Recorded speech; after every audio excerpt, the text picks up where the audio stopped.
الحمد للہ وکفی وسلام علی عبادہ الذین اصطفی اما بعد۔ رواداری سے مراد کسی کی ایسی بات کو برداشت کرنا ہے جو ہمارے مزاج کے خلاف ہو۔ کسی سے اپنی بات طاقت کے ذریعے منوانا یا اپنی رائے کسی پر زبردستی مسلط کرنا رواداری کے خلاف ہے۔ قرآن مجید کی نظر میں کسی انسان کا عقیدہ کچھ بھی ہو، نظریہ کچھ بھی ہو، لیکن ایک انسان ہونے کی حیثیت سے وہ اللہ کا بندہ ہے، اس کی افضل مخلوق ہے اور عزت و احترام کے قابل ہے۔ اللہ تعالیٰ نے قرآن مجید میں رواداری کا حکم دیتے ہوئے ارشاد فرمایا کہ دین میں کوئی زبردستی نہیں ہے۔ جب ہم دوسروں کو انسان ہونے کی حیثیت سے قابل احترام سمجھیں گے تو ہمارے آپس کے بہت سے جھگڑے اور لڑائیاں خود بخود ختم ہو جائیں گی۔ حضور اقدس صلی اللہ تعالی علیہ وسلم نے غیر مسلموں کے ساتھ اچھا سلوک کرنے کا حکم دیا۔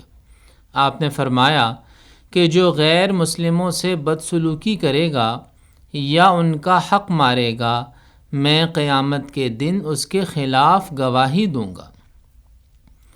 حضور صلی اللہ علیہ وسلم نے ہمیشہ سب کے ساتھ رواداری کا معاملہ فرمایا۔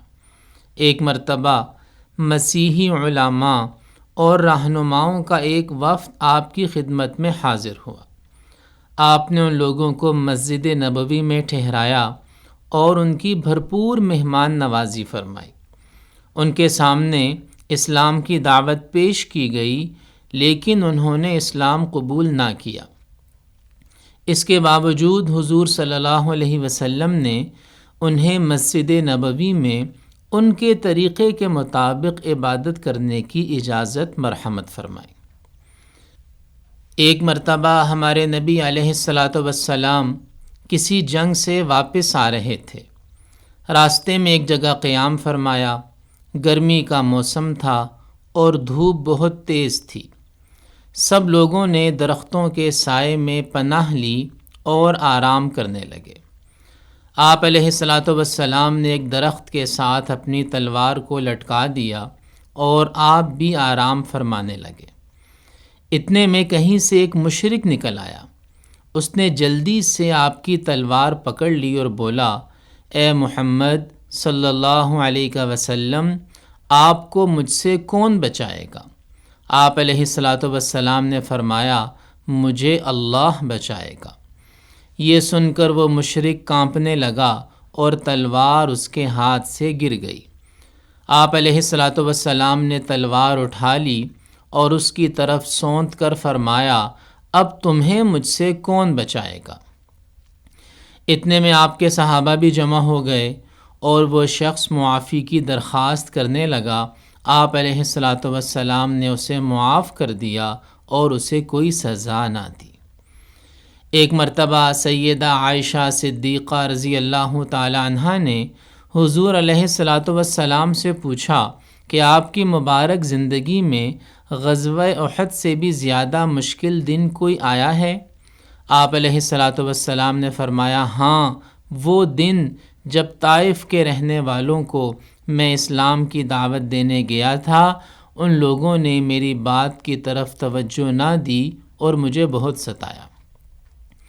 طائف کے سفر کے موقع پر حضرت جبرائیل علیہ السلام حضور صلی اللہ علیہ وسلم کی خدمت میں حاضر ہوئے اور عرض کیا کہ اللہ تعالیٰ نے پہاڑوں کا فرشتہ بھیجا ہے، آپ اسے جو حکم دیں گے یہ پورا کرے گا۔